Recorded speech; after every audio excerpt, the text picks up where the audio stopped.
from the campus of the University of Alabama. Live sports from Alabama's sports team. This is WVUA Sports.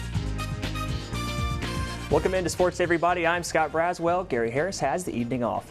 Let's start with gymnastics. Alabama is coming off a win on the road over the Georgia Bulldogs, but now they face one of their toughest challenges tonight with the number 2 LSU Tigers in town. While LSU is consistently one of the top teams in the SEC, they only had 2 wins in Tuscaloosa out of 27 tries. This will be the 4th straight meet where the Tide has hosted a top 15 squad and the 2nd meet where they have played host to a team in the top 2.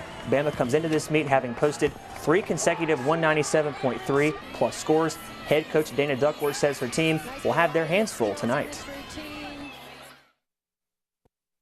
I think this is one of the best LSU teams in the history of their program. And you can't focus on what they're doing. You focus on what Alabama has to do to take the steps forward. We want to have a meet where we put 4 events together. Are we capable of that? Absolutely. Have we done that yet? Not really. We've made some steps in certain areas. So our focus is on us making the steps we need to take to be able to do 4 events and give a great competition. It will be a tight meet.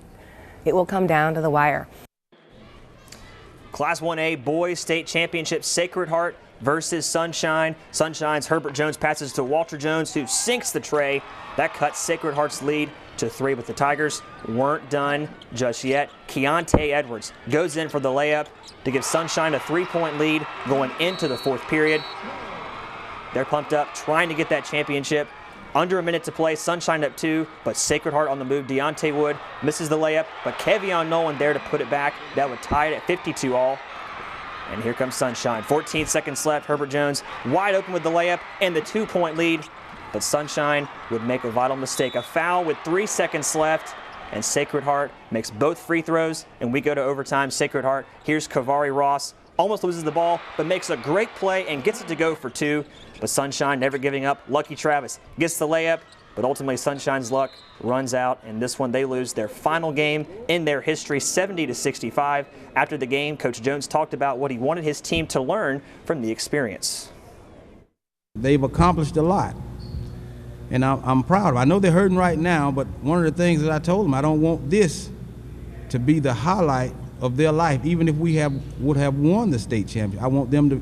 We talk about being productive young men, and handling adversity. How do you bounce back from it? I know it hurts now. I don't want you to. I'm not going to tell them not to be sad now, but how do you bounce back, and what do you do from this day forward?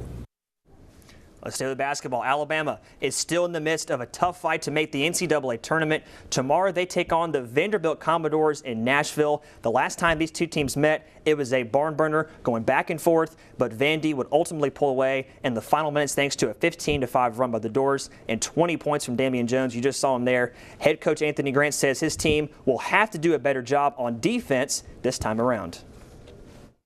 Vanderbilt runs great action. To try to take advantage of just personnel and matchups and things like that. And, he's a big physical guy, got a good skill set in and around the post. He can shoot the ball to 15, 17 feet.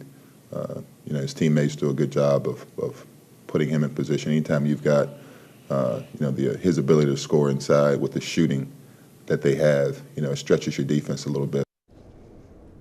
Well, speaking of Vanderbilt, here's some video from last night in Knoxville. Take a look at this. There's Vandy head coach Kevin Stallings, and he's informed that Wade Baldwin, one of his players, was taunting Tennessee fans. Stallings, very upset about this, and confronts Baldwin and exchanges some words, none of which I can repeat to you on the air, but I can say it wasn't good. Vandy goes on to defeat their arch rival Tennessee in that contest 73-65. Stallings apologized for the incident after the game. Here's a baseball score for you. Alabama defeats UL Lafayette 6-4. Ray Costello gets the W, and Taylor Gilbo with a career-high 8 strikeouts. That's all the time we have for sports. Len's back with more news after the break.